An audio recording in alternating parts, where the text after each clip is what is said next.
Përshëndetje. Video që sapo ndoqëm në fakt është një nga videot më të klikuara të orëve të fundit. Një video tepër emocionuese e cila tregon në sfond një koleg i cili përcillet nga kolegët e tjerë të tij.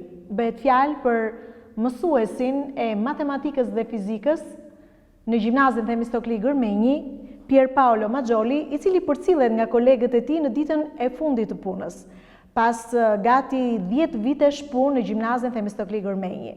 Marrshkas nga kjo video emocionuese, vendosëm që së bashku me stafin ton të vim në mjediset e gjimnazit Themistokli Gërmenji për të njohur më nga afër me Paolon, mësuesin i cili vendosi të punoj për gati një dekadë në qytetin e Korçës dhe zgjodhi të jetojë jo vetëm në Korçë, por edhe në Shqipëri. Profesor Paolo, mirë se të gjetëm. Është kënaqësi për mua që vi në mjediset ku ti punon për gati 10 vitesh tashmë. Po, faleminderit come si dice? Meglio che parlo italiano, perché parlare in albanese mi Mirë, unë do ta them për gjithë teleshikuesit që është pak i vështirë të komunikojmë në shqip me profesor Paolon, prandaj kolegu i tij, profesor Petrika, do të na ndihmojë me përkthimin. Do të jemi më komod në bisedë kështu. Po, faleminderit. Në vitin 2016 ju keni pranuar emërimin për të punuar në këtë shkollë të mesme. Si e pritët në fakt emërimin tuaj?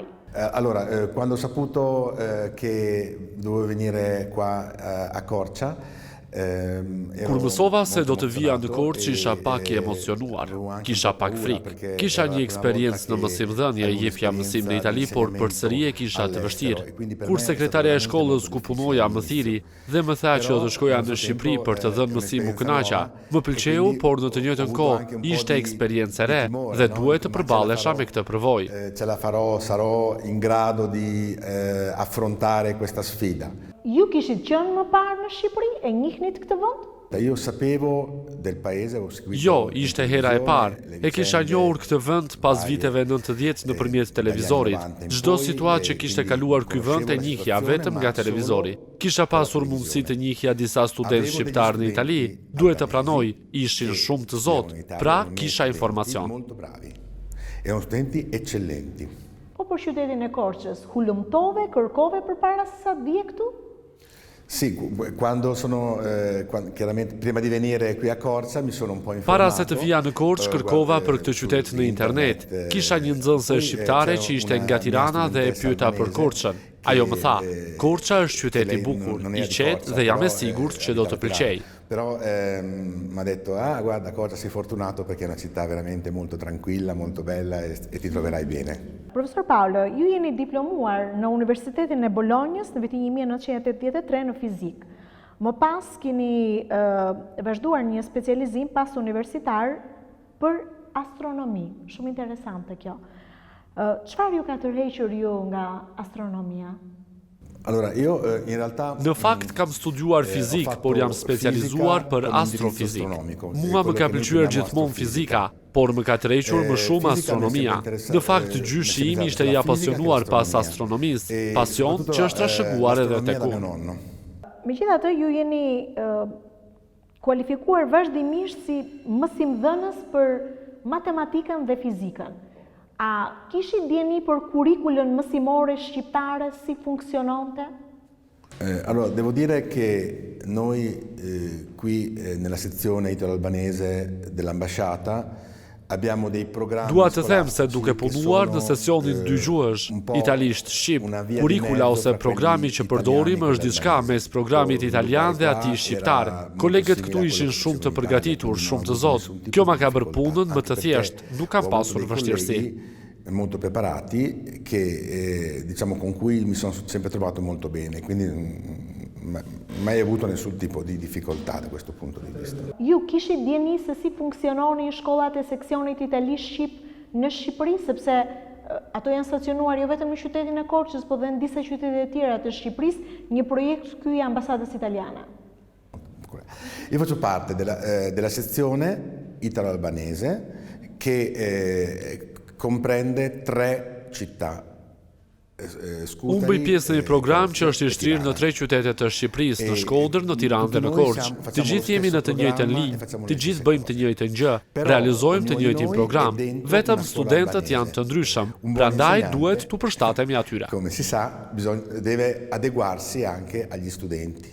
Më ka bërë shumë përshtypje kur kam lexuar CV-n tuaj.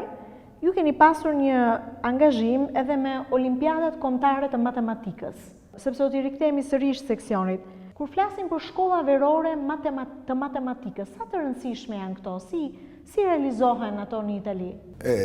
Le Olimpiadi in Italia sono una realtà diverse da qua. Olimpiadat e matematikës në Itali janë normale, por organizimi i tyre është i ndryshëm nga olimpiadat që zhvillohen këtu.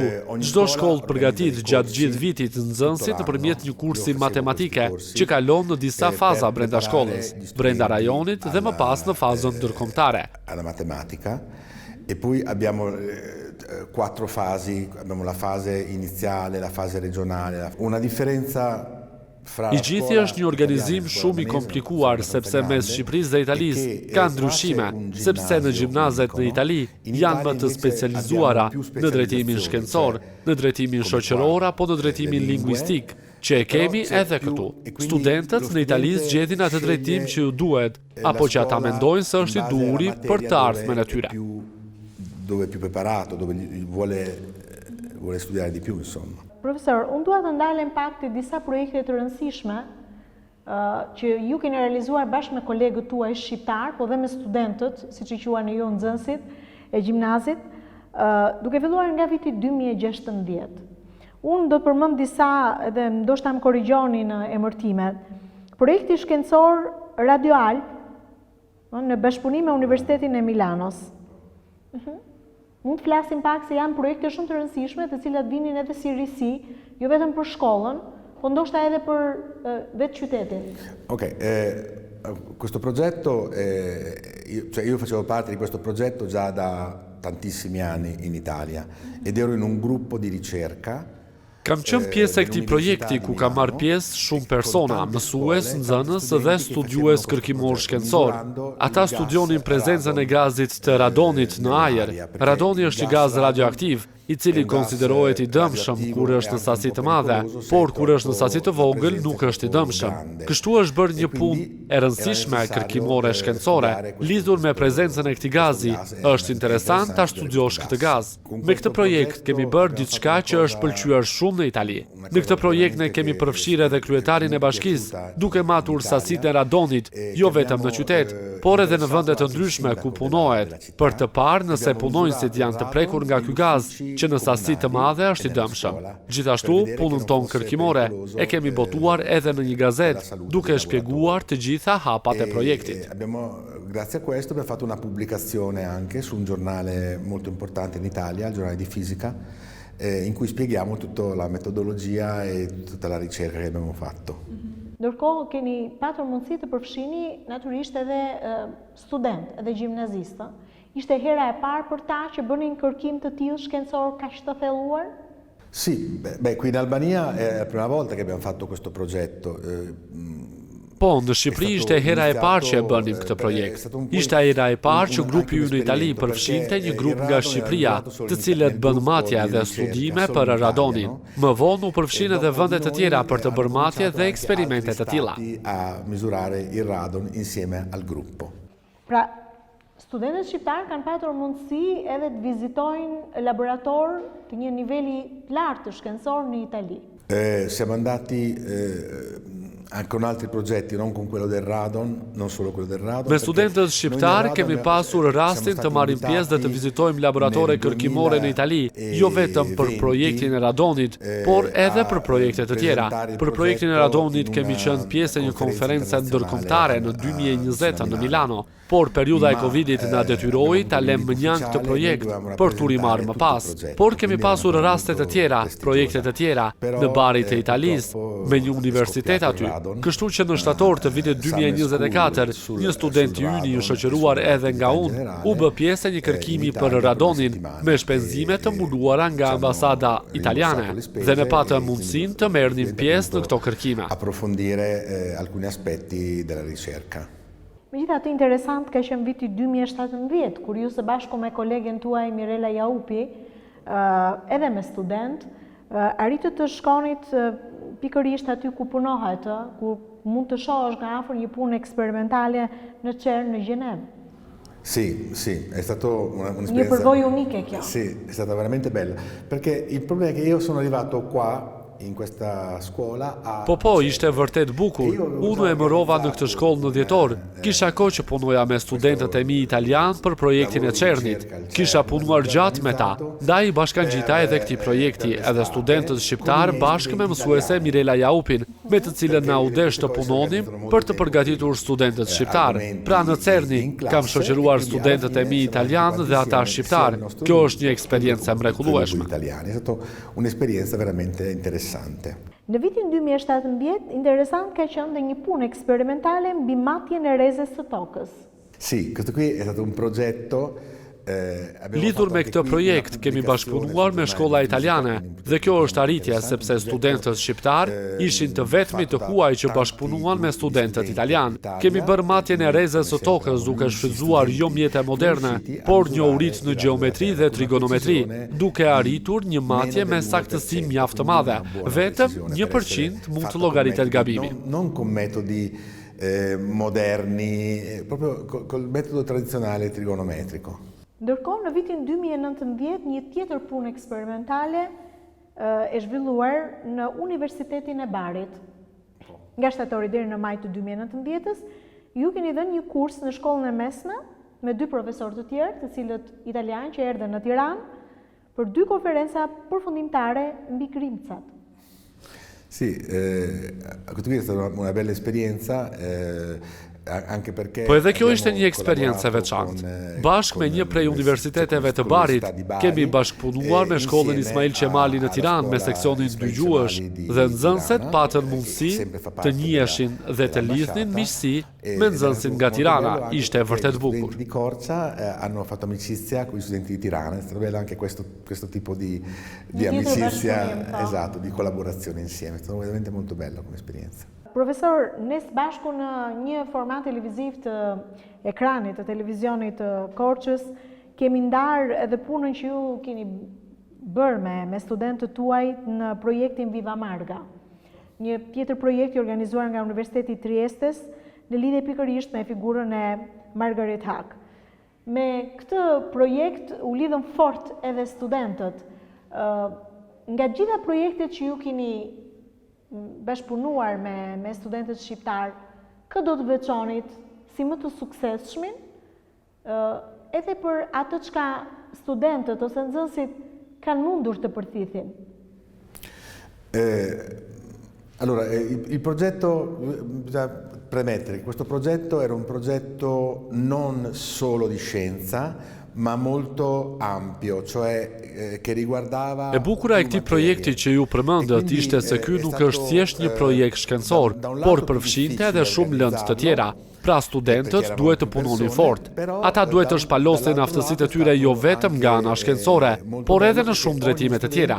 Kemi marrë pjesë në triestet e Italisë, kemi çuar një student dhe 2 mësuese dhe kemi paraqitur punën tonë e cila u vlerësua.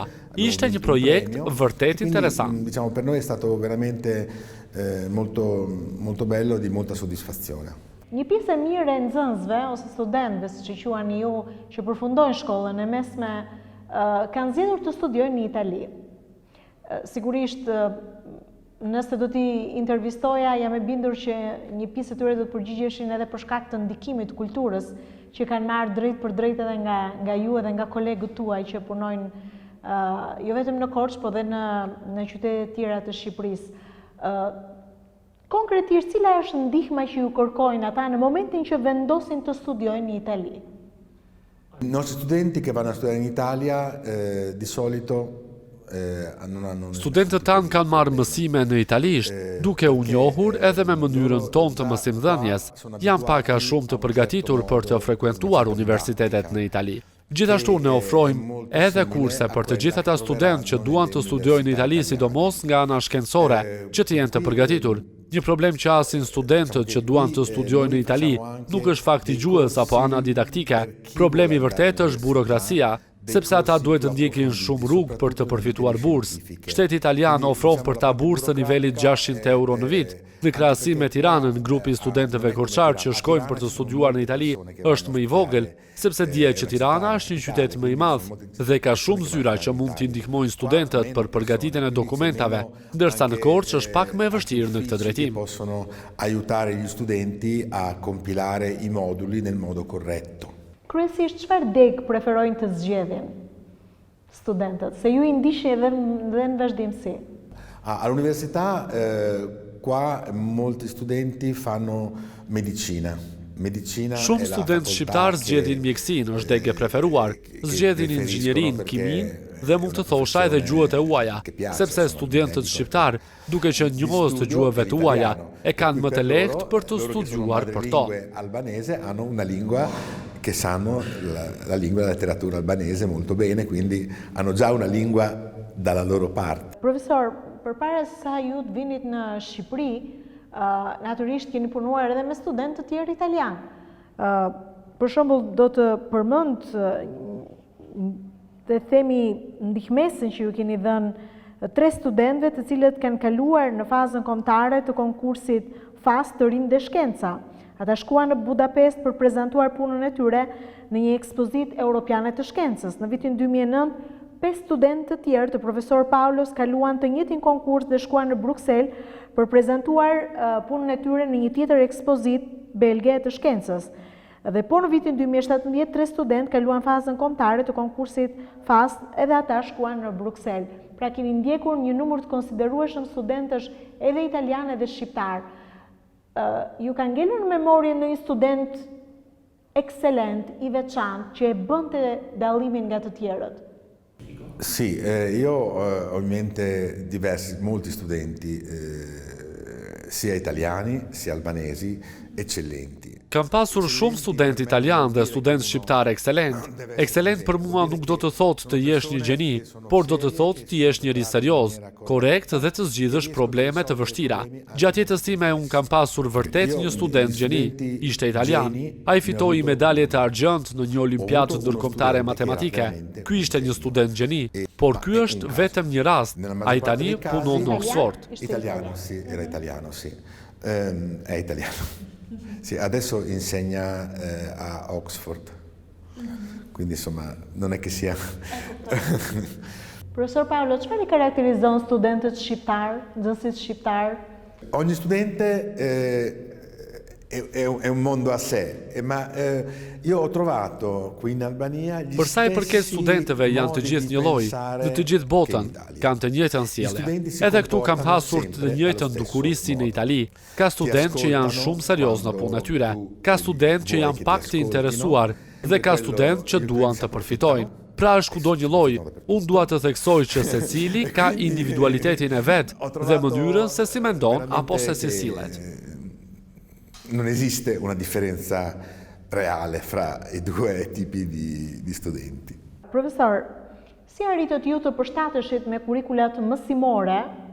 Sigurisht, ju punonit me kurrikula mësimore italiane, po si arritët të bënit atë përshtatjen e kurrikulës mësimore të matematikës dhe fizikës italiane dhe asaj shqiptare, sepse nxënësit vinin nga sistemi nëntëvjeçar me një bagazh? Sì, questa è una difficoltà. È una difficoltà, però ecco c'è anche una Këtu qëndron vështirësia pasi të gjithë studentët vinë nga shkolla nëntëvjeçare dhe të gjitha kanë një bagazh. Ndaj ne fillojmë nga ajo që ka marrë nga shkolla nëntëvjeçare. Da quello che sanno loro e costruiamo tutto il nostro, ecco. Duke patur parasysh që një pjesë e tyre mund të zgjedhin të studiojnë në seksionin itali-shqip edhe pa patur një bagazh të mjaftueshëm të gjuhës italiane. Gli studenti che non hanno studiato nella scuola novennale italiano, se sono bravi, se hanno voglia di studiare. Një student që nuk ka studiuar italisht, por ka vullnet për të punuar dhe mësuar pas disa muajsh që del, edhe më shumë se të tjerët në nivele të kënaqshme. Kemi pasur raste që studentët nuk kishin mësuar dhe nuk e dinin gjuhën italiane nga shkolla nëntëvjeçare, por nuk ju mungonte dëshira. Ne bëm shumë orë mësimore në gjuhën italiane. Dikush që nuk ka dëshirë të mësojë nuk ka dëshirë. Unë kam patur rastin e një nxënësi që vinte nga shkolla nëntëvjeçare Nucinaci, nuk ishte studiuar gjuhë italiane. Erdhi në seksionin dy gjuhësh, arriti ta përballonte këtë vështirësi. Ai tani studion në Itali për inxhinieri dhe është shumë i zoti. Quindi era veramente molto bravo. Adesso studia in Italia, adesso è ingegnere. Profesor, deri tani kemi folur për vështirësitë dhe mënyrën se si kanë përballuar studentët këto vështirësi. Se sigurisht matematika dhe fizika nuk janë lënë dhe kaq të thjeshta për të vërtetës. Po ju vetë mund t'i ndani me publikun cilat kanë qenë vështirësitë e para në komunikimin me kolegët shqiptar, se dhe nuk e njihni ndoshta dhe pak mentalitetin dhe metodologjinë e mësimdhënies në shkollat shqiptare. A volte për sa i përket vështirësive me kolegët duhet ta pranoj që nuk ka pasur asnjë vështirësi. Lidhur me metodat e mësimdhënies, ajo shqiptare dhe ajo italiane, duhet të them se nuk janë dy metoda alternative, por i shoh si dy metoda që kompensojnë njëra tjetrën, sepse qëllimi final është po i njëjti dhe këto dy metoda kanë ndikuar tek njëra tjetra. E questo è molto bello, perché mette in confronto due sistemi scolastici, però si ha il meglio di tutto, insomma, alla fine. Profesor, për gjithë ata që në fakt ju dëgjojnë, ju njohin dhe ju shohin për herë të parë, cila është marrëveshja që qeveria shqiptare dhe kur ka ndodhur kjo ka bërë me ambasadën italiane për sjellje në fakt të mësuesve italian në Shqipëri në shkollat e mesme? Pra si jeni njohur ju me këtë projekt qeverisë italiane dhe shqiptare? Beh, la collaborazione secondo me è molto forte, perché c'è un memorandum firmato dall'ambasciatore. Për mendimin tim, bashkëpunimi është shumë i fortë sepse ekziston një memorandum i firmosur nga ambasadori italian dhe ministri shqiptar i arsimit dhe funksionon prej kohësh. Ky memorandum ka të përcaktuara qartë pikat e bashkëpunimit që shmang të gjitha burokracitë. Tutto quanto è ben definito e c'è un accordo pieno fra i due stati. Çfarë favorizon një nxënës shqiptar që zgjedh të studiojë në seksionin itali-shqip, me gjithë vështirësitë e para që mund të hasë? Allora, quello che il vantaggio più grosso, secondo me, è che avantazhi më i madh që ka një student që zgjedh të studiojë seksionin dy gjuhësh italisht-shqip është ai që përshtatet jo vetëm me metodologjinë shqiptare, por edhe me atë italiane. Një mundësi shumë e mirë për të studiuar jo vetëm në Itali, por në çdo sep të botës, sepse seksioni të ndihmon të hapet mentaliteti dhe të jeti përgatitur për kudo. Per me lo scambio con gli altri è una cosa fondamentale e questo qui ti aiuta a fare questo scambio. Profesor, në Itali ju keni dhënë mësim në cilat qytete? Solo a Lodi. Në Itali unë kam dhënë mësim në Nobi, në një qytet afër Milanos. Është një qytet i vogël mesjetar. Una città antica, una bella città medievale vicino a Milano. Është një qytet me një përvojë të gjatë një kulturë në mësimdhënie? Sì. È una città, io ho insegnato in un liceo anche Kam pasur mundësi të punoj në 3 shkolla të Nobit. Njëra prej shkollave ka filluar të funksionojë që prej vitit 1700 dhe ka një traditë të vjetër në kulturë në mësimdhënie. Kjo edhe për faktin se ky qytet ndodhet afër Milanos, nga e cila është sjell kjo eksperiencë, kjo përvojë. Njerëzit e këtij qyteti shkojnë të punojnë në Milano dhe për ne italianët, Milano është një qendër e rëndësishme. Kjo i ka favorizuar ata. Milano è un po' per noi il centro. Në 30 vitet e fundit në Shqipëri, kurikulat mësimore kanë pësuar ndryshime të konsiderueshme. Ndodh shpesh kjo në Itali? Allora, in Italia, come cosa purtroppo non positiva... Lidhur me këtë pyetje, nëse do të duhej të krahasoja nivelin e studentëve që janë tani në Itali, kam vënë re se ka një lloj rënje të nivelit të tyre. Kjo nuk më pëlqen.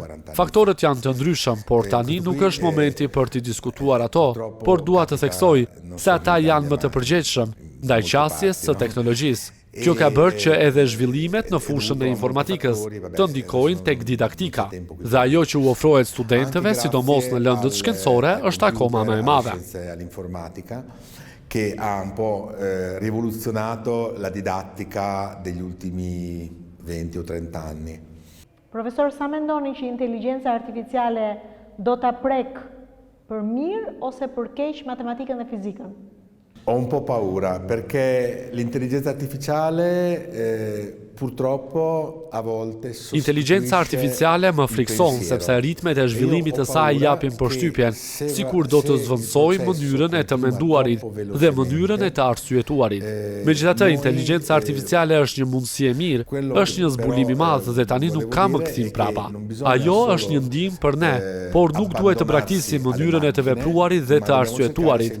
Gjithmonë duhet ta vendosim atë të parën dhe jo ta zvendësojmë me inteligjencën artificiale. Diventare pigri e abbandonarci a quello che fa la macchina. Të shpresojmë që ajo nuk do të prek pjesën humane. Ashtu si në fakt ka ndodhur tek ju në këto 10 vite në qytetin e Korçës ku keni nxjerrë në pa jo vetëm aftësitues si mësimdhënës në lëndën e matematikës dhe fizikës, por edhe atë të një njeriu human. Ju në gjithë këto vite jeni angazhuar për të ndihmuar njerëzit në nevojë. Si ka lindur kjo ide? Çfarë është vullnetarizmi për ju? Allora, devo dire che qua in Albania il volontariato è poco sviluppato, però Këtu në Shqipëri vullnetarizmi nuk është shumë i zhvilluar, por duhet ta pranoj se ka rritje të konsiderueshme të dëshirës për të bërë punë vullnetare.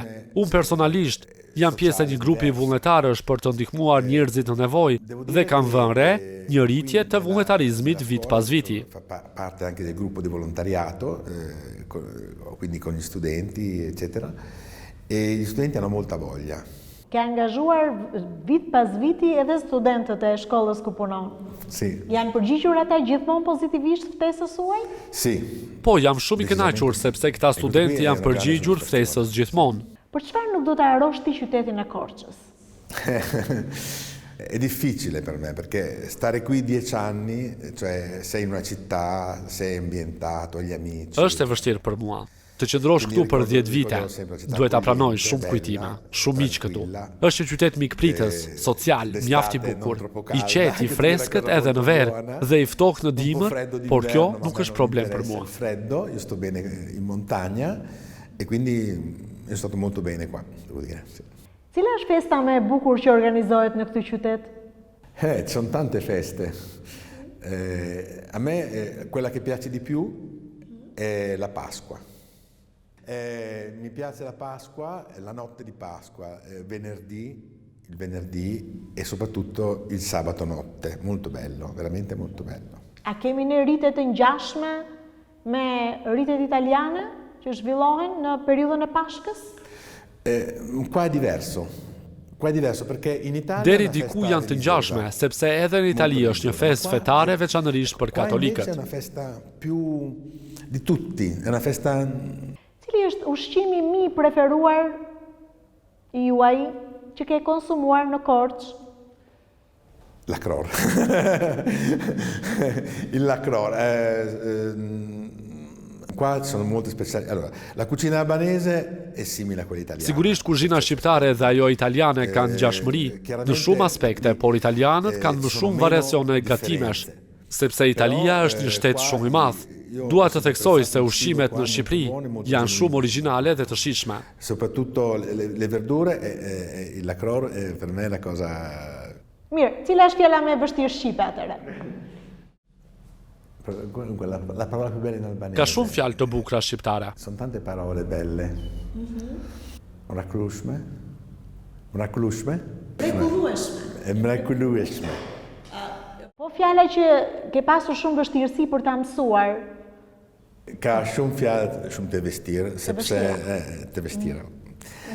Sono molte parole che sono difficili, io ho Megjithatë perché la pronuncia ke arritur ta kuptosh mirë. Ta kuptosh mirë.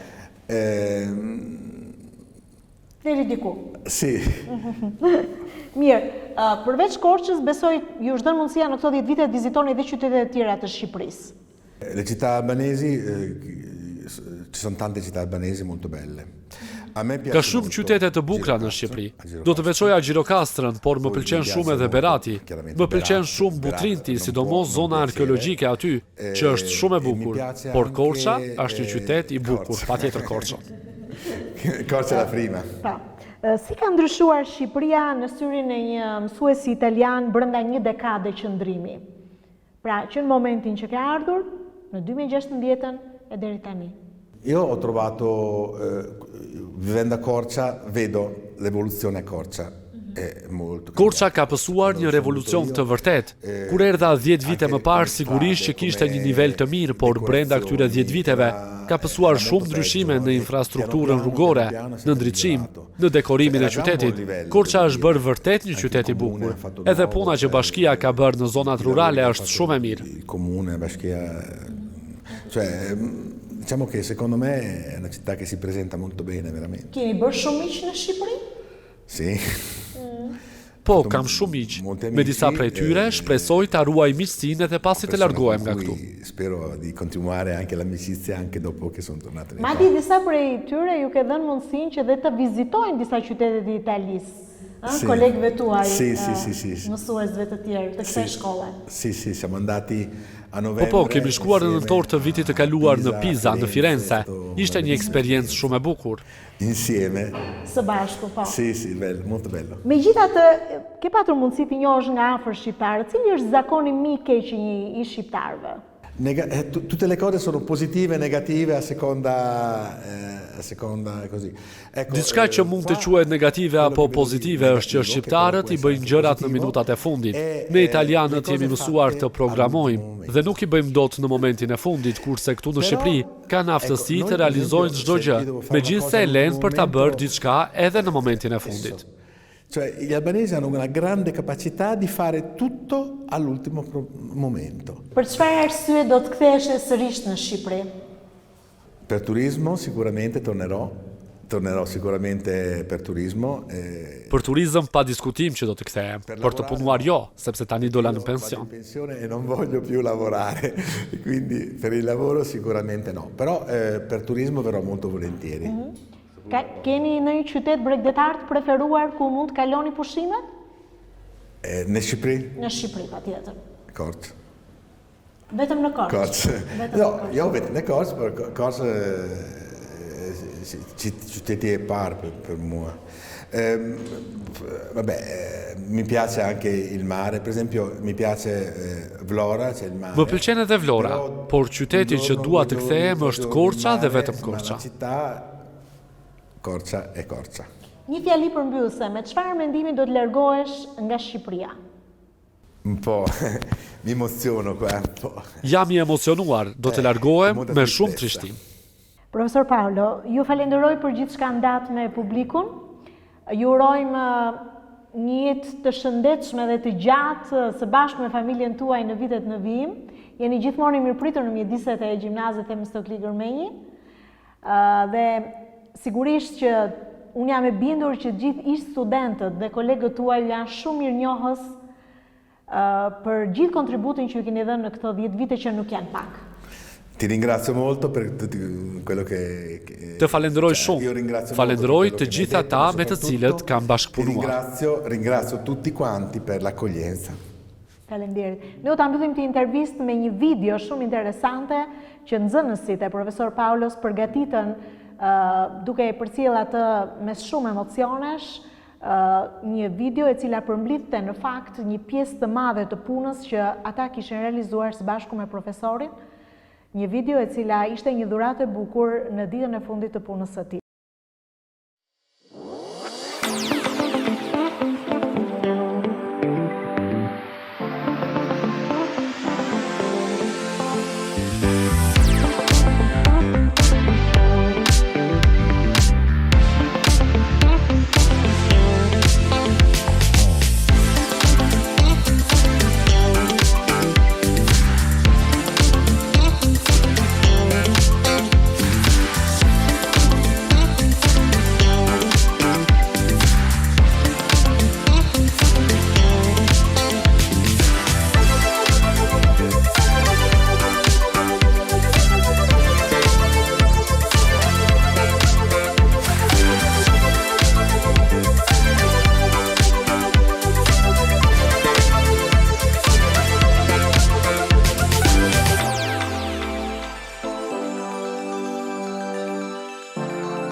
Ju falenderoj të gjithë dhe ju që qëndruat sonte me ne, kishim një intervistë ekskluzive, mësuesin italian të matematikës dhe fizikës, Pier Paolo Maggioli, i cili për 10 vite dha një kontribut si mësimdhënës në gjimnazin Themistokli Gërmenji në qytetin e Korçës në Shqipërinë tonë.